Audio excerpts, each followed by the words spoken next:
Hello and welcome to the Georgia Water Resources Conference for 2021. Thanks for joining me. My name is Andrew Morris. I am the Water Policy Officer for the Metropolitan North Georgia Water Planning District, which is a governmental agency in Metro Atlanta that works on water planning, water policy for water and wastewater utilities in the region. Before I get started with my presentation, I want all of you to get out a pen or open up a Word document on your computer. And I want you to write down, the best you can remember, how many gallons of water you use a month at your homes or apartments or condos, wherever you live. And I want you to write down the rate you pay per 1,000 gallons. You can write down the water, the sewer, or the combined rate. Ideally, be the combined rate, and you could write also the water and sewer rates individually. And then lastly, I'd like you to write down roughly the total amount of your bill each month. So again, I'm going to give you just a second here to write down your usage in gallons, the rates you pay per 1,000, water, sewer, and combined, and the total water bill in dollars. All right, well, thanks for writing that down, and keep that handy as they go through the presentation. I think it's helpful to illustrate and help us think through these points. So I'm going to focus today on looking at water affordability, water and sewer affordability. I'm looking at trends in that, and how do we do that in a way that is helpful to our decision makers, our constituents, and all the various stakeholders. So this is the typical analysis you'll see in the trade press or in the general press a lot. This is from CBS News, and you can see it just shows skyrocketing water and sewer rates.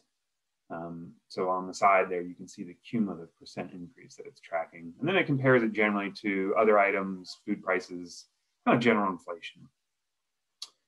That's kind of the common press. On the right here, I've put something from trade press, and it's from the 2019 Water and Wastewater Survey by AWWA and Raftelis.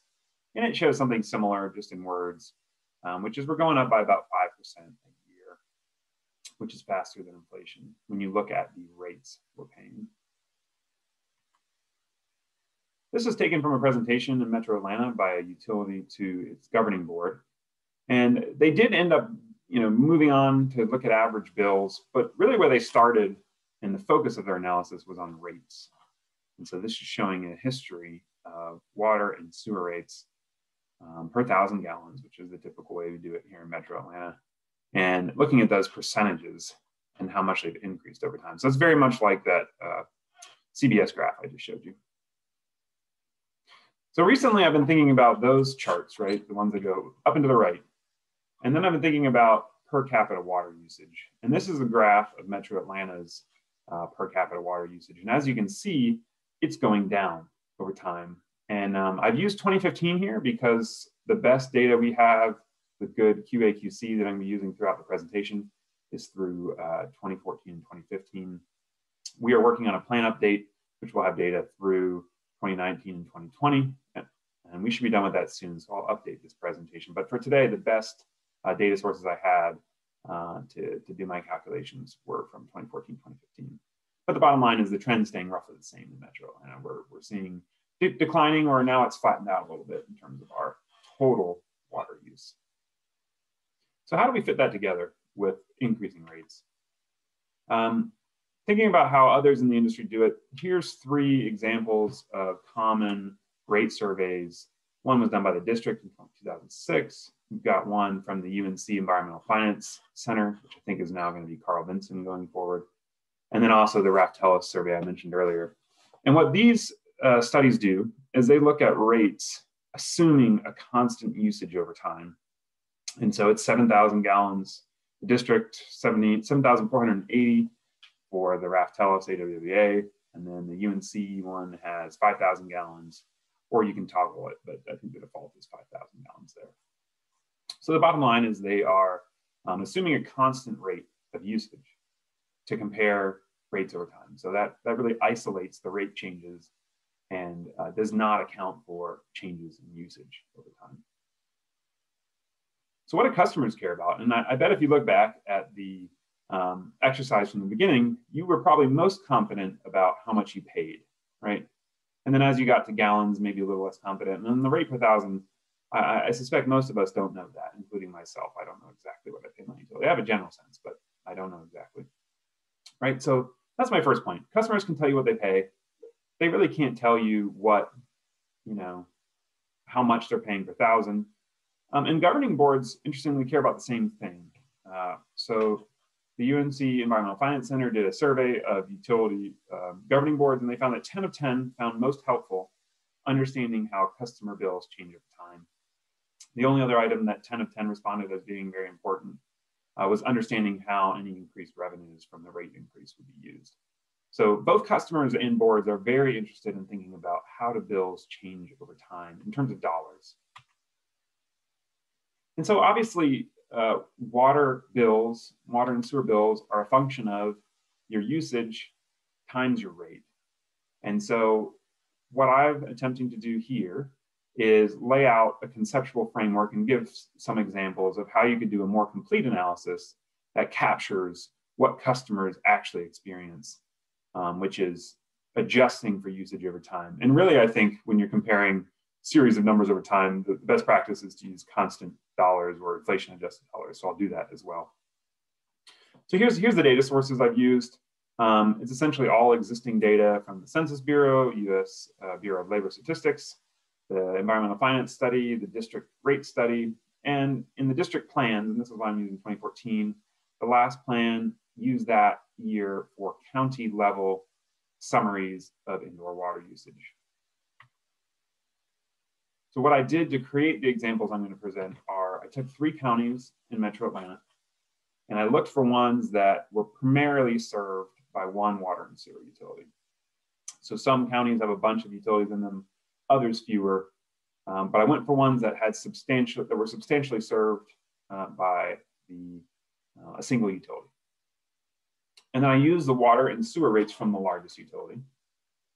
And then I used the county level residential indoor average water use in persons per household. And then I followed methodology of the typical rate survey in terms of how they present the rate. And it's a blended rate, meaning it blends in the fixed. It doesn't do a real fine job of distinguishing exactly where each conservation tier may break for water rates. So it gives you a blended rate, which is a good methodology, but obviously if you were doing this at the local level, you could do a much finer analysis that includes all the fixed cost and the breaks in any conservation rates. So again, it's a good start here. Local utilities could do a much better job using utility-specific data, because here I've had to mix kind of county and utility data based on what's readily available to me. So again, that means there's some limitations here. I think what I'm doing doesn't match perfectly with any specific utility, but because I've chosen counties with one large utility, I think generally this example provides some good information. I think is illustrative of the point, but it's not perfect. We focused on single family indoor water usage because it is most constant. It's really what middle income and lower income customers use. They don't tend to use a lot of water, outdoor water. Use the blended rates like I mentioned. And again, I think these are good illustrations. You could do a better one at the local level with all the details on rates and usage and so on. So here are the 3 counties I created, which are a hybrid rate of the county level water usage and rates from the large utilities. And as you can see here, Gold County is going up quite quickly in terms of their average bill over time. And this is assuming 5,000 gallons, both in 2006 and in 2014. This is pretty common. Like I showed earlier, the typical rate analysis will assume a constant rate over time and just hold that constant and only change the rate. So that's what this is showing. It's what are the bills if you take 5,000 gallons of usage and multiply it by the rates in these various utilities. Interestingly, the actual usage in 2006 is a little is more than 5,000 gallons. So those bills are understated in 2006 when you use the typical analysis. And some of them in 2014 are lower than 5,000 gallons. So you're really not getting something that matches with usage or what customers would actually pay. You're just getting a comparison of rates essentially. You see Gold County again here, ends up with about $76 a month is their average bill. So again, this is the typical analysis. I just wanted to show you what that would look like. And I'm going to toggle through here, show you what it looks like if you change things. So here, and I'll just switch back and forth real quick. You can see everything's getting flatter. You can see gold is no longer the highest bill in dollars, right? And you can see the starting bills for blue and green actually increase a little bit. And that's because I said, if you look at people's actual usage in 2006, it was on average for indoor was more than 5,000 gallons.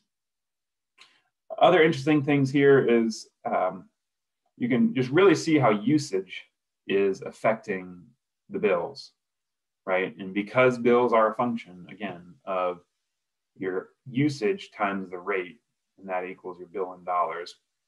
When you adjust for usage, the actual rate increases are much less. So think back to that chart at the beginning of the presentation from CBS News, where it was just showing runaway rates. And that's true if you look only at rates, but if you adjust for usage, which is what you need to do to get to an average bill that customers actually care about and understand, right? That's probably what you wrote down in the beginning, is you understood your monthly bill. You didn't really know the gallons, you didn't really know the rates. This is getting much closer. So this is a better analysis, it's a more accurate analysis. It presents information in the way people want to understand. And it also shows that the rate increases have been lower in terms of what people experience in their average bill.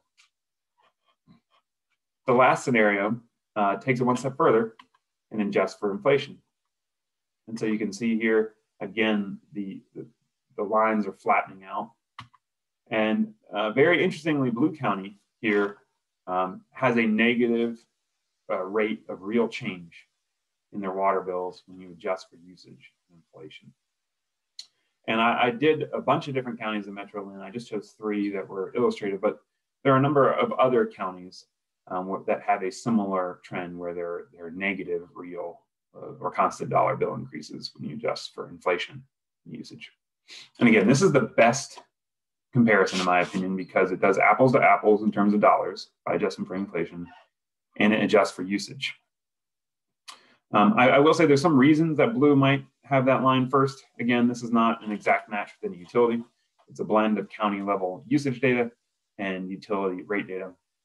But you could also have changes to conservation rates. You could have changes to fixed charges. You could have lots of commercial or industrial growth. So there could be something going on in Blue County that accounts for this negative rate of growth in their residential water bills for indoor water. But at the same time, it makes you wonder and think some deeper analysis needs to be done. And at the very least, you should be highlighting this fact if I were Blue County to say, look, we actually haven't raised our residential water rates effectively.